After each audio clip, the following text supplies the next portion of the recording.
She played Santa on Christmas Eve, but her disguise was ripped away by the city's most dangerous man.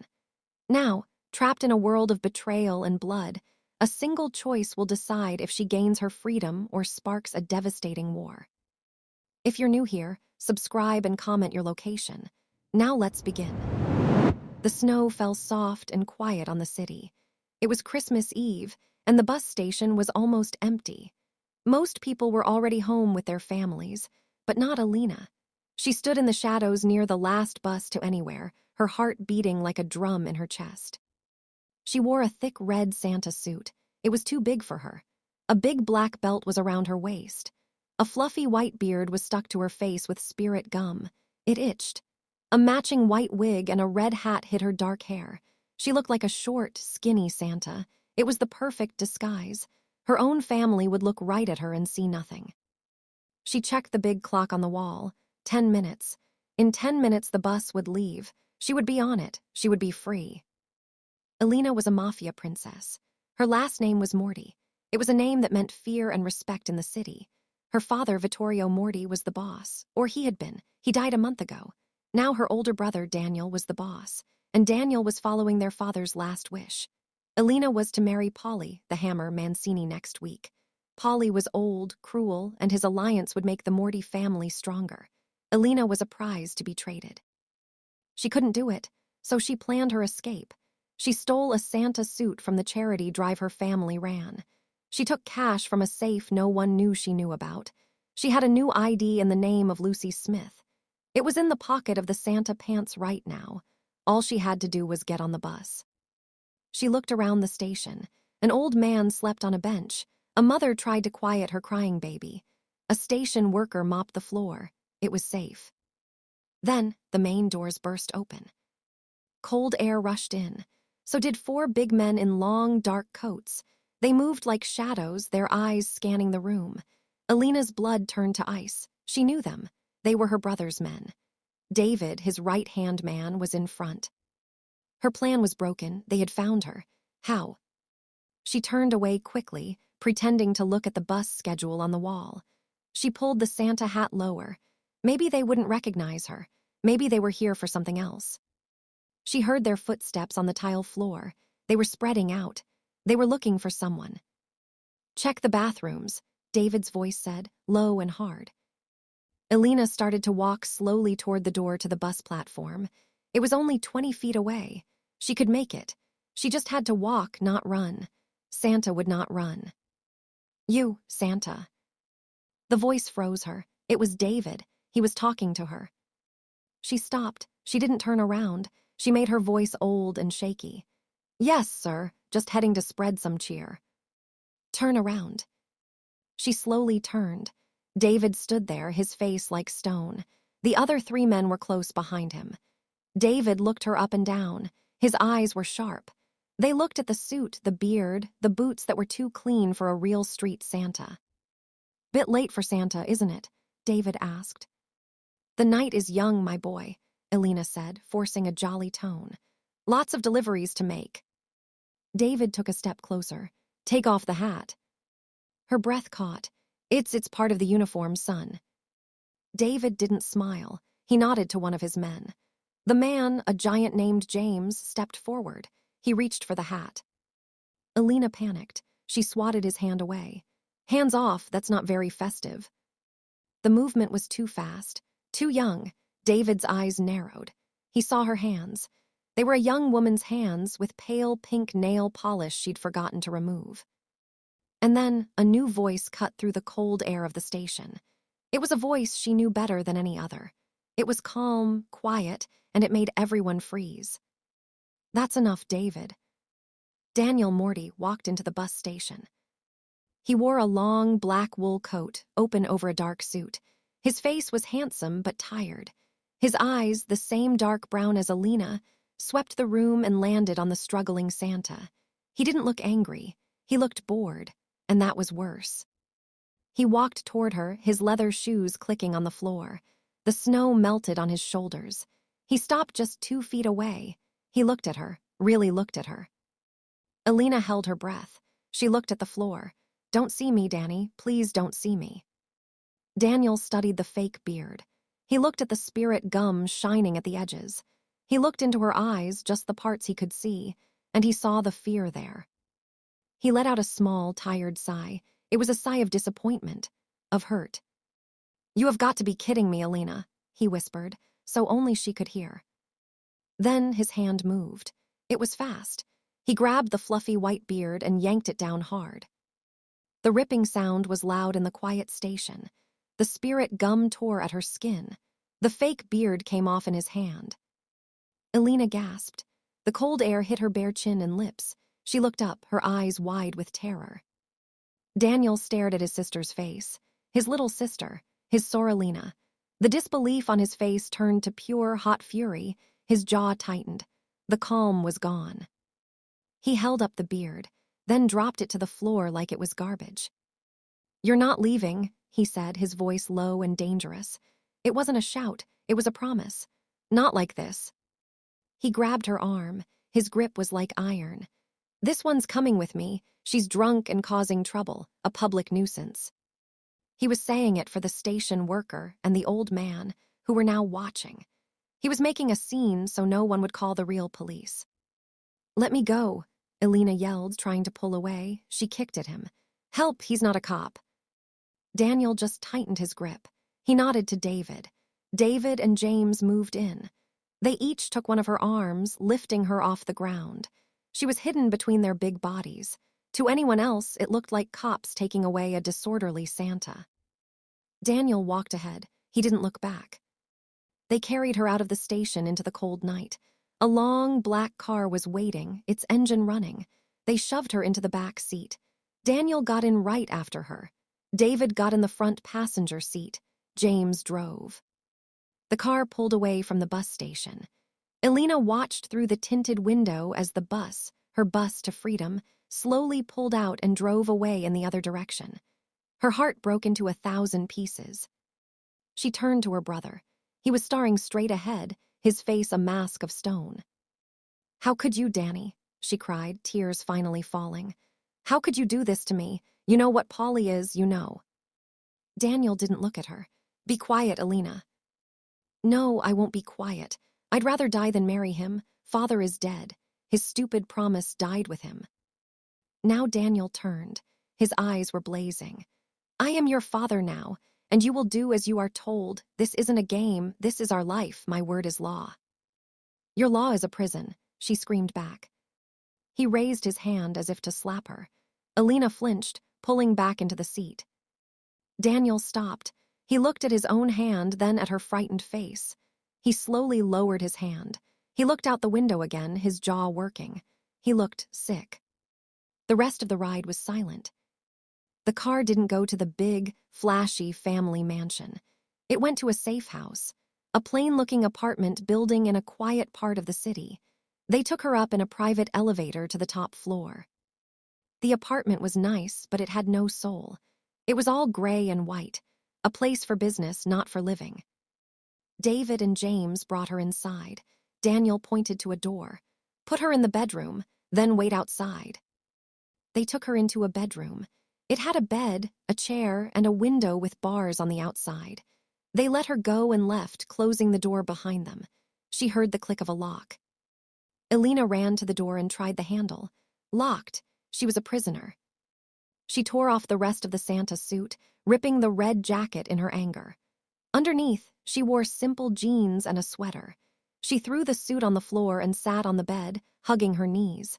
She cried until she had no tears left. A long time later, the lock clicked again. The door opened. It was Daniel. He had taken off his coat and suit jacket. His sleeves were rolled up. He carried 2 glasses of water. He put one on the nightstand for her. He sat in the chair across from the bed. He looked exhausted. "Why, Alina?" he asked, his voice now just sad. "Why the bus? Why the beard?" He almost sounded like he wanted to laugh, but he couldn't. "Because I had to get away from you," she said, her voice hoarse. "You think a bus and a costume would keep you safe. Polly has men everywhere. If they found you before I did, you know what they would do. They'd bring you back to him, and he'd make sure you never thought of leaving again. He'd break your legs, Alina. He'd lock you in a room. He is not a gentleman." And you are, she spat. I am your brother, he shouted, standing up. He paced the room. I am trying to keep this family from falling apart. Since Dad died, every shark in the city is circling. The Mancini alliance is the only thing holding them back. Without it, we have a war. People die, people, our family.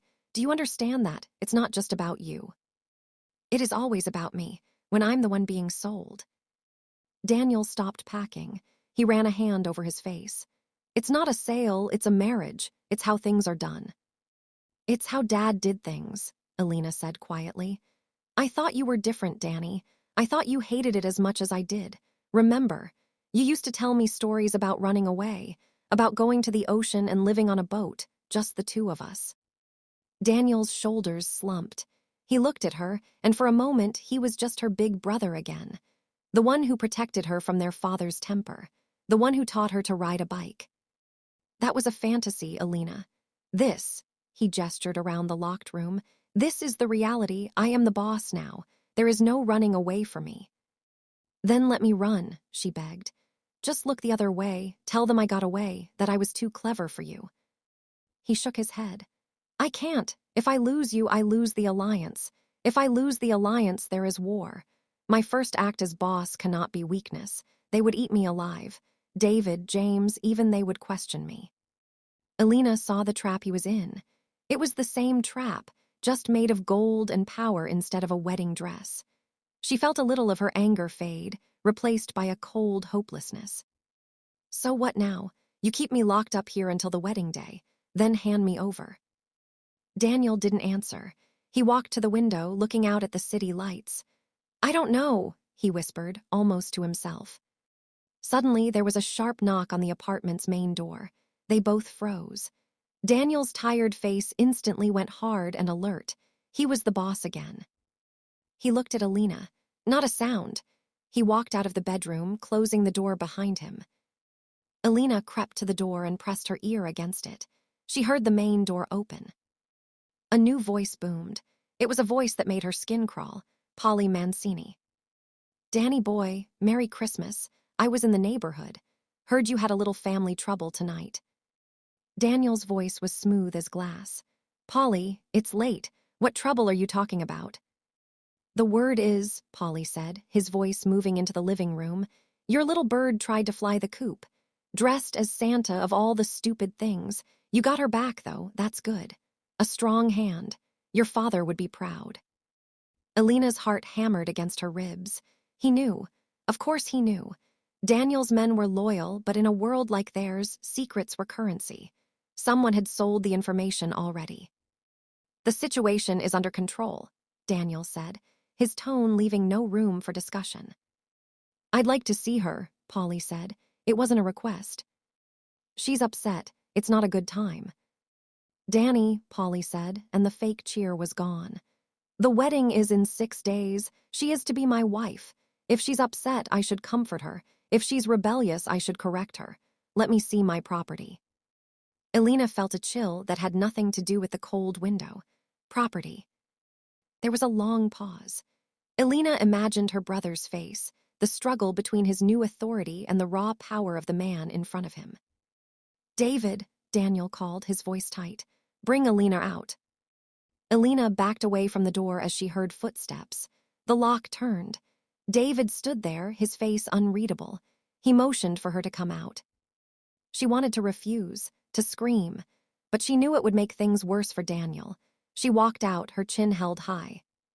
The living room felt small. Polly Mancini stood by the fireplace. He was a big man, going soft in the middle. His hair was thin, his smile showed too many gold teeth. His eyes, small and dark like a pig, looked her up and down. He was still in his coat, snow dusting the shoulders. There she is, he said, his smile widening. My beautiful Christmas present. A little early, but I don't mind. He took a step toward her. Alina stood her ground, but she couldn't stop the shudder that went through her. Look at you, no beard now, much better. He reached out a fat hand to touch her face. Daniel moved. It was just a slight shift, putting himself slightly between Polly and Alina. She's had a long night, Polly. Polly's hand stopped. His eyes flicked to Daniel, cold and assessing. You're soft on her, Danny. That's a problem. A woman needs to know her place. Especially a Morty woman, they have fire. It needs to be controlled. He dropped his hand. I'll control it after the wedding. The wedding will happen as planned, Daniel said, his voice flat. Good, Polly said. He looked around the safe house. You're keeping her here. Smart. No more silly ideas. He turned to leave, then stopped. Oh, and Danny, from now on, 2 of my men will be outside to help you guard her. We can't have her getting lost again. Consider it a wedding gift. He walked out without waiting for an answer. The door closed behind him. The silence in the room was heavy and hot. Daniel didn't move for a full minute. He stared at the door where Polly had left. David and James looked at the floor. Elena broke the silence. Her voice was a broken whisper. Did you hear him? Property, control. And now his men are outside. I'm not just your prisoner, Danny, I'm his. Daniel finally turned. The look on his face shocked her. It wasn't anger. It was shame. And a deep, boiling rage that wasn't directed at her. David, Daniel said, his voice deadly quiet. Go downstairs, see if he really left men. David nodded and slipped out. Daniel walked to the window, peering down through a slit in the blinds. James, the back fire escape. Check it. James moved to the back of the apartment. Elena hugged herself. What are you doing? Seeing the size of our cage, Daniel muttered. David came back first. 2 men, in a car across the street. Mancini guys, Leo and Benny. They're settled in. James returned. Fire escape is clear to the alley, but the alley dumps onto the main street. They'd see her if she came out there. Daniel nodded. He finally looked at Elena. The shame was still there. I'm sorry, he said simply. The apology stunned her. She hadn't heard him apologize for anything since he was a teenager. Sorry doesn't get me on a bus, Danny. I know, he rubbed his temples. I need to think, we all need to think. He looked at David and James. You too, you heard him in here. What's your read? David and James glanced at each other. They were soldiers. They weren't usually asked for their opinion. David spoke first, choosing his words carefully. Boss, Polly testing you. Big time. Putting his men here is a sign of disrespect. He doesn't trust you to handle your own family. The other families will see that. James added, it's a power play. If you let it stand, you look weak. If you fight it, you risk the alliance. He's got you in a corner. Daniel listened. He looked at Elena. And what does it say that I'm letting him treat my sister this way? The 2 men were silent. Their silence was the answer.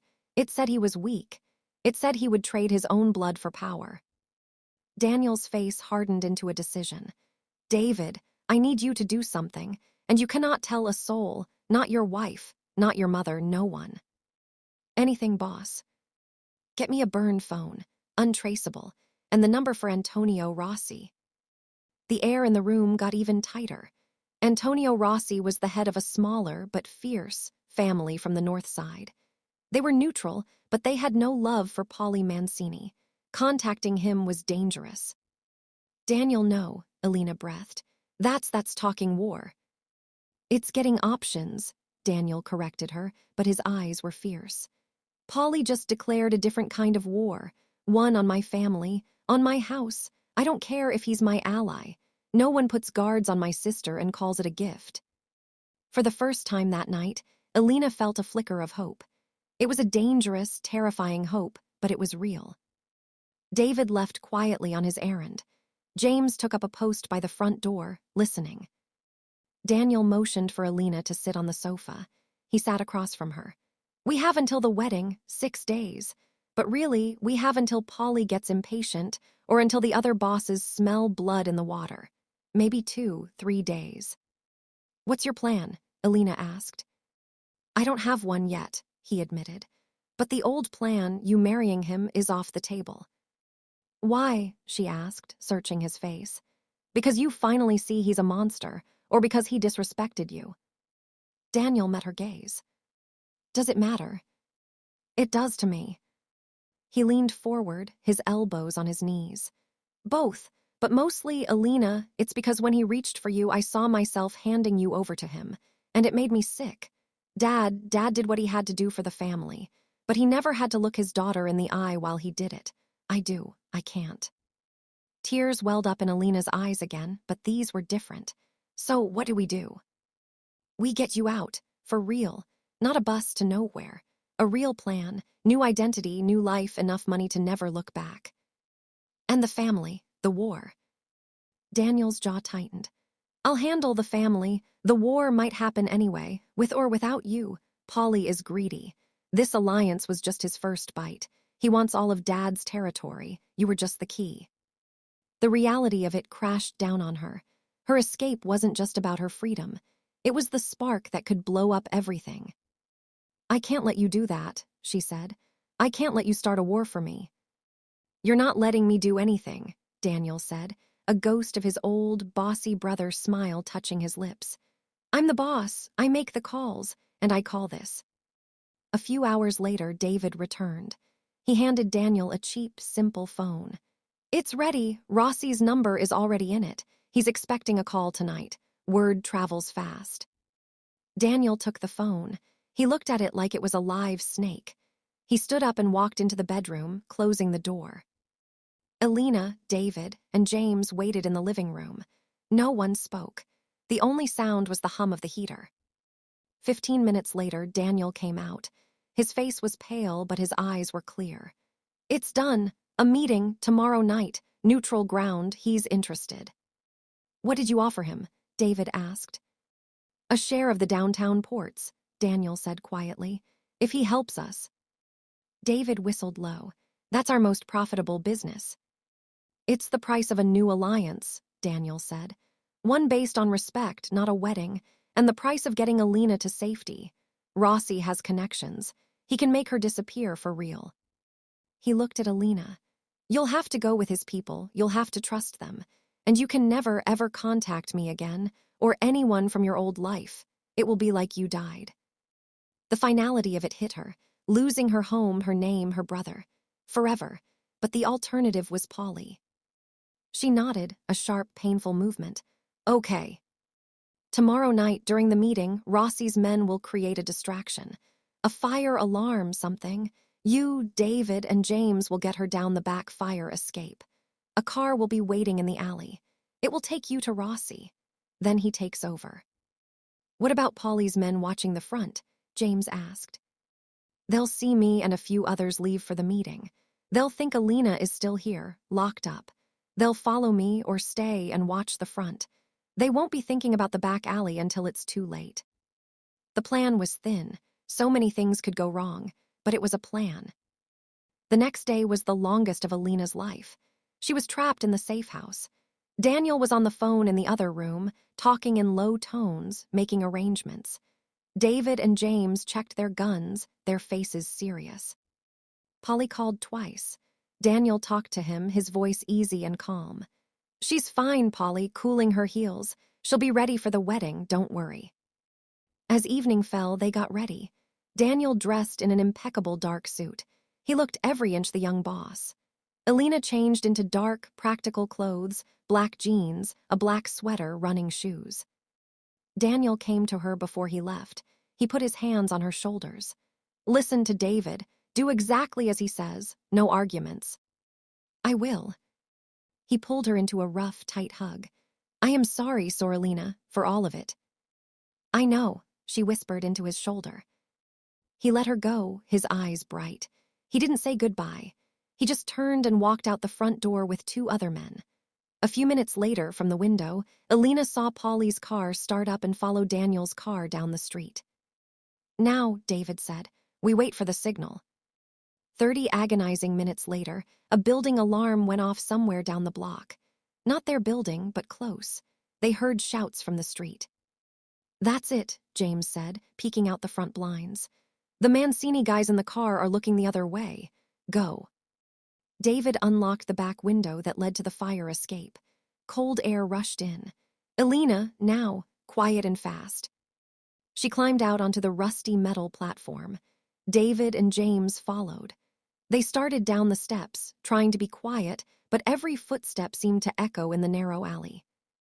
They were one floor from the bottom, when a voice shouted from the alley entrance. Hey, stop right there. A man stood there. It was Leo, one of Polly's men. He must have circled around when he heard the alarm. He pulled a gun. David reacted first. He shoved Alina behind him and fired his own gun. The shot was incredibly loud in the confined space. Leo ducked behind a dumpster, firing back. The bullet hit the fire escape above them with a loud ping. Go, Alina. Down, run to the left, James yelled, returning fire. Alina scrambled down the last flight of stairs. She jumped the last few feet, landing hard on the asphalt. She sprinted to the left, as James said. A black car was idling there, just as promised. The back door swung open. Get in, a stranger's voice yelled. She dove into the back seat. The door slammed. She looked back through the window. David and James were pinned down on the fire escape, trading shots with Leo. They were covering her escape. Then another figure ran into the alley from the street. It was the other Mancini guy, Benny. He raised his gun toward the car. Go now, Alina screamed at the driver. The driver floored it. The car shot forward down the alley. At that same moment, David, from his position on the stairs, took a clean shot. Benny cried out and fell. But as the car sped away, Alina saw Leo turn his gun from David and aim at the fleeing car. He fired. The back window of the car shattered. Glass flew everywhere. Alina screamed and ducked. The car swerved but kept going, screeching out of the alley and onto the main road, disappearing into the traffic and the falling snow. Back in the alley, the shooting stopped. David and James came down the fire escape, guns ready. Leo was gone, probably running to help his partner. David ran to the spot where the car had been. He saw the broken glass on the ground. He saw a single drop of blood, bright red against the dirty snow. He pulled out his phone and typed a one-word message to Daniel. Away. Then he looked at the blood again, his heart cold with fear. He added 2 more words. She's hit. The car raced through the city streets. The driver, a grim-faced man Alina didn't know, kept checking the rearview mirror. Are you shot? Where are you hit? He barked. Alina was shaking. The world felt blurry and loud. She looked down at herself. There was blood on her black sweater near her left shoulder. It was spreading. She felt a hot, sharp pain there now, as if the sight of the blood made her feel the wound. My shoulder, she gasped. It's not bad, I think, but she was starting to feel dizzy. Don't pass out, the driver ordered. He grabbed a rag from the front seat and tossed it back to her. Press on it, hard. She did, wincing as the pain flared. She looked back through the shattered rear window. No one was following them. Yet. Where are we going? She asked. Safe place, a doctor, Rossi's orders. 20 minutes later, they pulled into the garage of a small, private clinic in a part of the city Alina didn't know. The door closed behind them. 2 men in white coats were waiting with a gurney. They moved quickly and silently. They helped Alina out of the car and onto the gurney. One of them cut away her sweater with scissors and examined the wound. Grazing bullet wound, he said to the driver. Clean, through the flesh only, no bone hit, she is lucky. Alina felt a wave of relief so strong it almost made her vomit. She was alive. She was out. They stitched her up, gave her a shot for the pain, and put her in a clean bandage. They gave her a gray sweatshirt to wear. She sat on a metal chair in a small, clean room, feeling floaty from the medicine. The door opened. A man walked in. He was older than Daniel, maybe in his 50s. He had salt-and-pepper hair and sharp, intelligent eyes. He wore a simple but expensive-looking sweater. This was Antonio Rossi. He looked at her for a long moment. Alina Morty, you look like your mother. You knew my mother? Alina asked, surprised. I did, a good woman, too good for your father's world. He pulled up another chair and sat facing her. Your brother made a brave deal, and a costly one, for him and for you. I know, Alina whispered. He told me you are smart, that you have your mother's spirit, that you want a clean life. Rossi's gaze was steady. I can give you that, but you must understand the rules. They are not flexible. I understand. First rule, Alina Morty is dead. She died tonight in a shootout in an alley. Daniel will confirm this story. It will be in the news tomorrow. There will be a funeral for an empty casket next week. You will watch it on TV from far away." The words made her chest ache. Dead, to everyone she ever knew. Second rule, you will have a new name, new papers, a new history. You will never, ever use your old name again, not even in a whisper to yourself in the dark. You forget it. Okay. Third rule, you will go where I send you. You will do the job I arrange. It will be a simple, honest job. You will live a simple, quiet life. You will not draw attention. No big purchases. No talking about your past. No friendships that get too close. You are a ghost. A ghost, Elena repeated. Fourth rule, Rossi said, leaning forward. You will never, under any circumstances, try to contact your brother or anyone from your old life. Not a letter, not a phone call, not a secret message. If you do, my protection ends, and Polly Mancini will find you within a week. Do you believe me? Elena looked into his hard eyes. She believed him. Yes. Good, he sat back. The doctor says you can travel in a few hours. You will take a train, then a bus. You will end up in a small town. You will work in a library. You like books, your brother said. Tears filled Elena's eyes. Daniel had remembered. In all his madness of being boss, he remembered she loved to read. She nodded, unable to speak. Rossi stood up. Rest now. A woman will come soon with your new things. She will give you the name. She will be your only contact with me. Follow her instructions exactly. He walked to the door. He paused. Your brother! He is risking everything for this. The ports he promised me. They will start a war with Mancini. A bad one. He is doing it to give you a sunrise he will never see. Remember that when you feel lonely. Remember the price. He left, closing the door softly behind him. Elena sat in the quiet, sterile room. The pain in her shoulder was a dull throb. The pain in her heart was a sharp, tearing thing. She was free, and she was completely, utterly alone. Back at the safe house, the scene was tense. Daniel had returned from his meeting with Rossi to find David's message. Away, she's hit. He stood in the alley, staring at the blood on the snow. His face was white with a rage so deep it was silent. Polly Mancini arrived 10 minutes later, his face purple with anger. What is this, Danny? A shooting in your own alley? Where's my fiancé? Daniel turned to him, his eyes black and empty. Your men were here, Polly, against my wishes. They started a firefight, my sister. He choked on the word, making it sound real. My sister was trying to get some air on the fire escape. A stray bullet. Polly's anger faltered, replaced by suspicion. Is she hurt? She's dead, Daniel said flatly. The lie felt like acid on his tongue. The alley went very quiet. Polly stared at him. David and James stood behind Daniel, their faces masks of grim sorrow. They were good actors. Dead, Polly finally said. Let me see the body. The body is with my family doctor, Daniel said, his voice dropping to a dangerous whisper. You do not get to see her. You do not get to look at her ever again. This is your fault. Your men in my territory causing a war.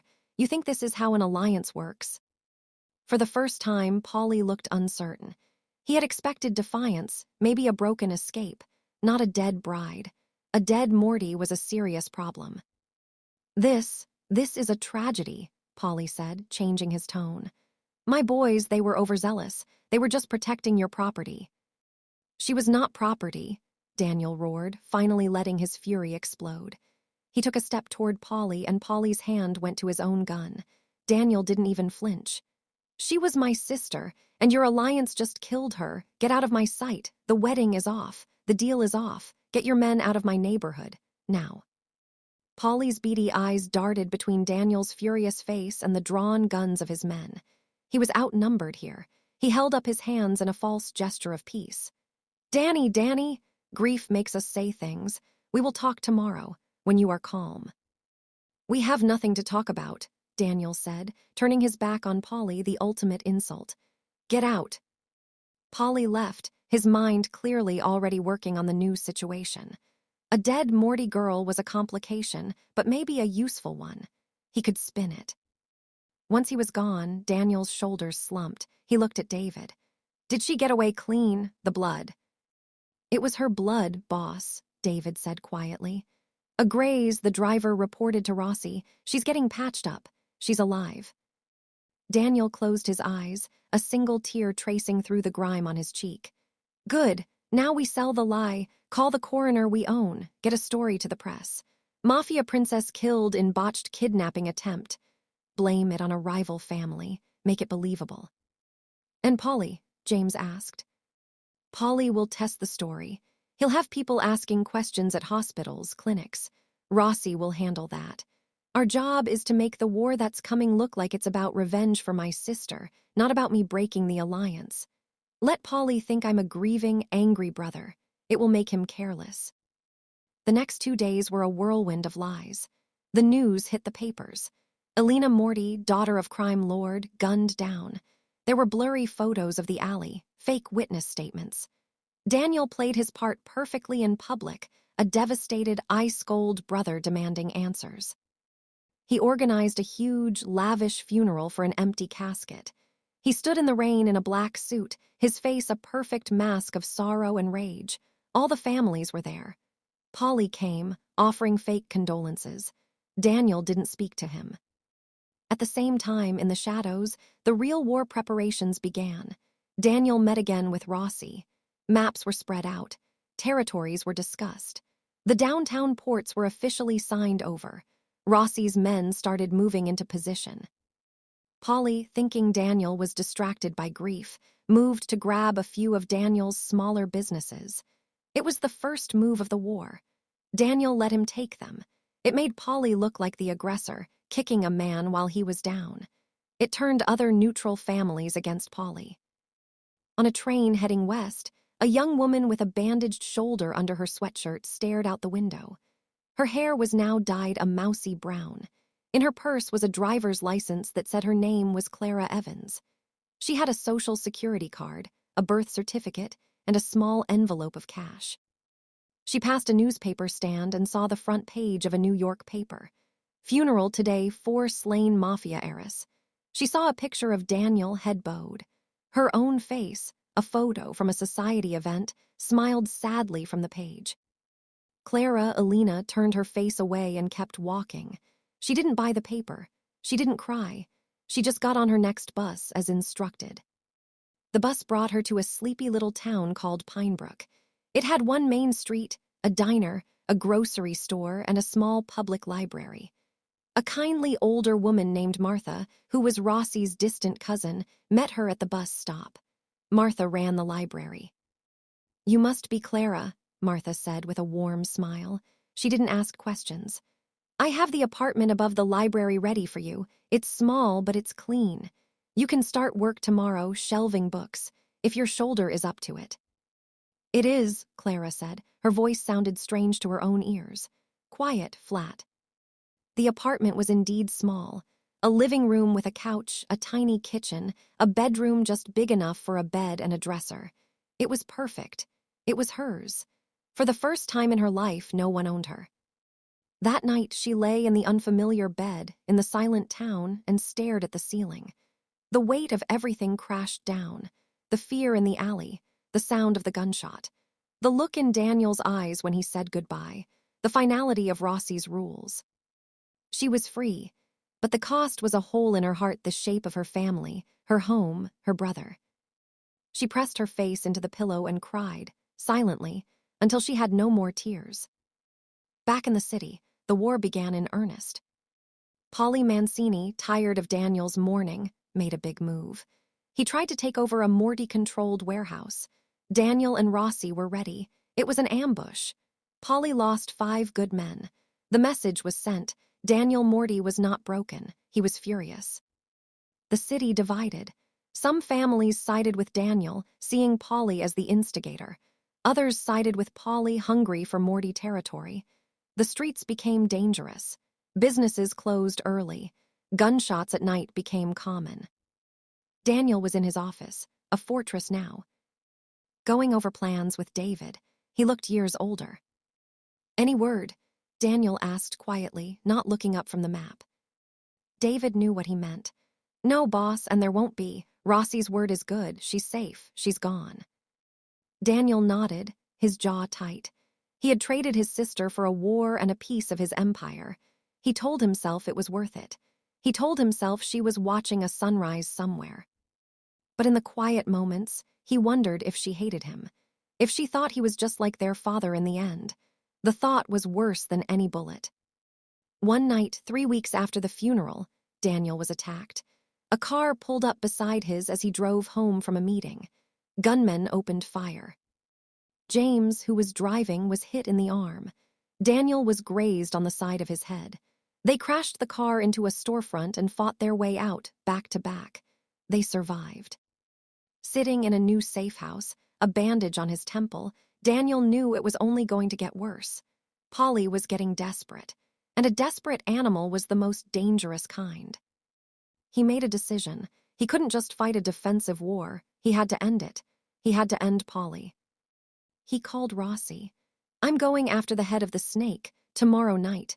Polly is having a meeting at his social club. I'm going to be there.